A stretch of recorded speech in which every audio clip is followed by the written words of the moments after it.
part of this YouTube, we're just going to have another look at the early part of the Bob Minnikin and Steve Minnikin opening up the box when it first arrived from the United States of America.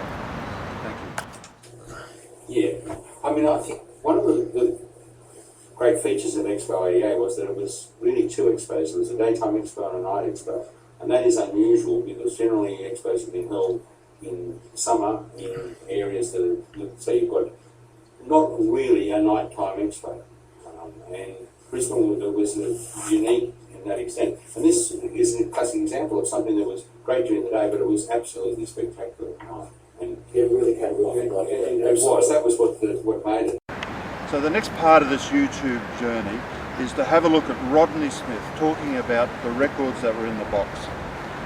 And Rodney, as you'll see, is a little bit of a bush engineer in his position at Albert Smith Signs. And so let's hear what Rodney has to say. Good afternoon again, ladies and gentlemen. We're back at Albert Smith Signs with Rodney Smith, Managing Director.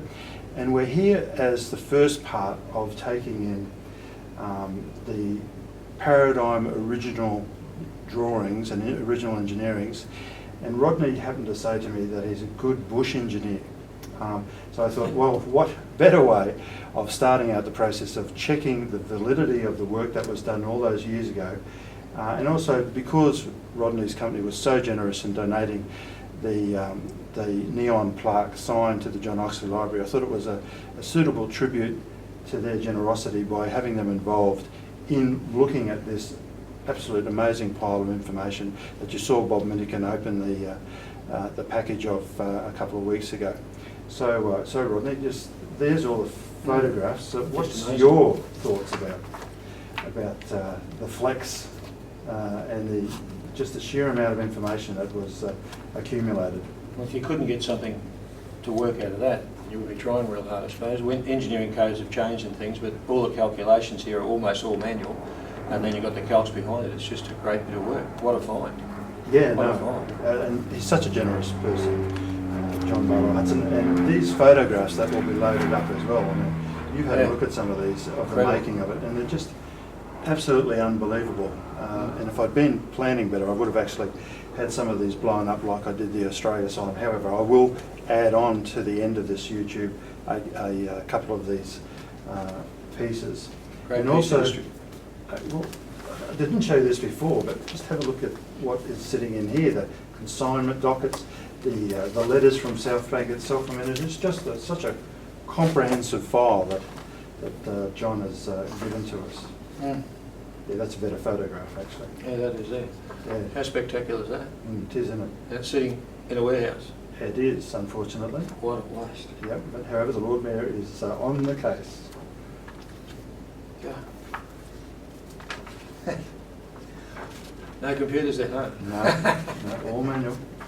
26 years ago, that pile of paper is the consignment notes, it's the con notes, it's the letters going back and forth, it's the faxes. Amazing. How do you keep that history for that long? He's incredibly proud of his work. I can imagine. So, with that, what we might say is stay tuned, because this will now, as I said, this is just a snippet. First step as we take this information in. Incredible. And I've just, over the next few weeks this afternoon was posted the first package to the Brisbane City Council conservator of all the public artwork in the parks. And so that step I've undertaken and I've done. And Rodney, thank you so much for your time this afternoon. It's really been great. Thank you. I much appreciate it. And if I'm lucky, this thing will just turn off.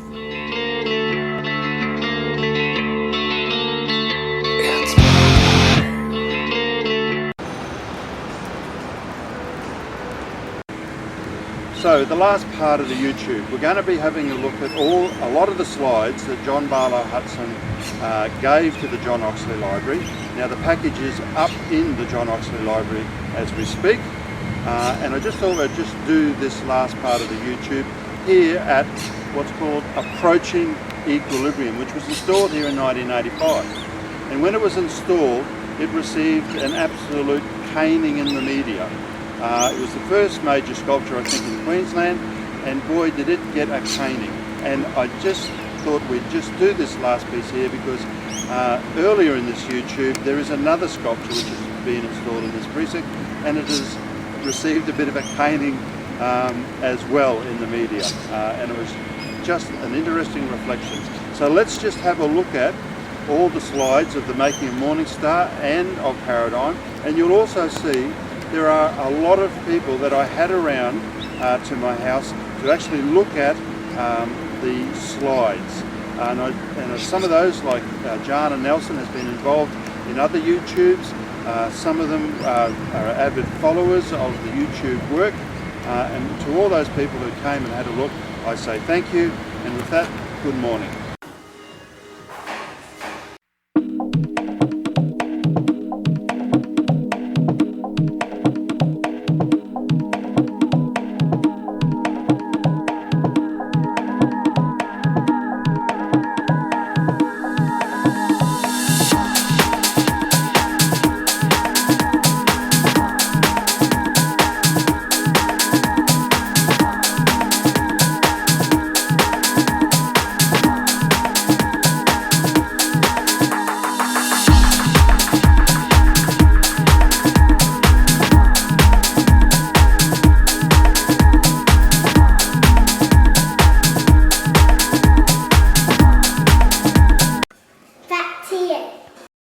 So in conclusion to this first part of the slideshow, I wanted to read an extract from the letter that Jon Barlow Hudson prepared to Gavin Bannerman, the acting manager, original content, John Oxley Library, and the extract is as follows. Paradigm and Morningstar were my first two major large-scale sculpture commissions for such an important international event. Additionally, they were the first two overseas commissions which it has since evolved in public sculpture projects in 25 different countries around the world to date.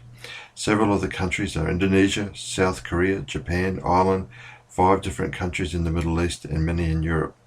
I have 15 such projects in China alone, one of which was Wind Dragon for the 2008 Beijing Games. Wind Dragon is actually designed with a related modular unit to that of Paradigm, though in a rather different configuration.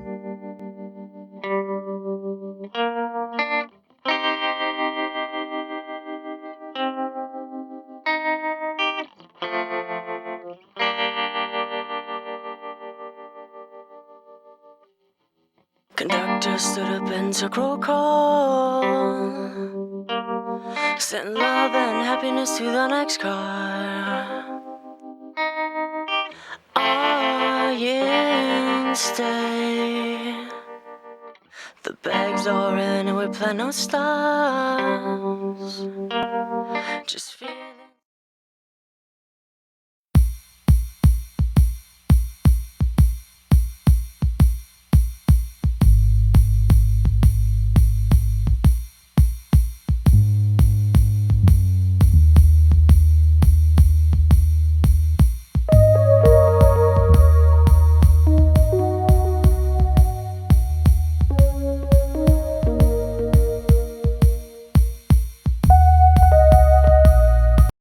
So in this last quote from Jon Barlow Hudson, I read as follows. It is both ironic and frustrating that my largest scale sculpture to date, Paradigm, still languishes in storage, unavailable to the public for which it was commissioned and created. It is such a beautiful and interesting sculpture and would make a wonderful iconic landmark for the city of Brisbane. While I don't like comparing it to the Endless Column sculpture, I created Paradigm out of my own ongoing work with its constituent modules and from the request of John Truscott to design it 50 to 100 foot high. So any comparison with the column is purely coincidental. I cannot help but think that it is visually more interesting than the Endless Column, that being only volumetric, whereas Paradigm is volumetric, planar, spatial, exterior, interior, light, shadow, light reflective, geometric, curvilinear, and even included actual lights inside it. So visually it is a very engaging and intriguing sculpture, world unique.